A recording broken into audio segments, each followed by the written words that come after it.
மாதம் 600 ரூபாய் சம்பாதிக்கும் ராணுவ வீரனுக்காக அனைத்தையும் உதறிவிட்டு வந்த இளவரசியை இந்த ஜென்மத்திற்கு விடை பெறுகிறேன். பிரின்சஸ் நூர்ஜஹான்.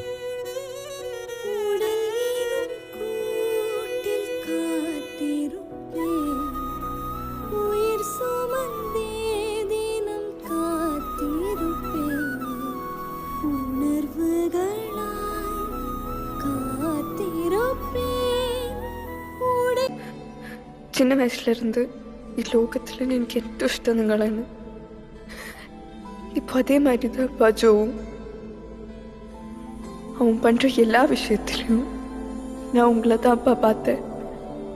அதனால தான் என்னால் அவரை விட்டு வர முடியலப்பா. அவகிட்ட நீ எப்போ கூப்பிட்டாலும் வந்துடுவேன்னு சொல்லிட்டே இருப்பேன்ப்பா. ஒருவேளை நான் அவன் கூப்பிட்டு போயிட்டேன்னா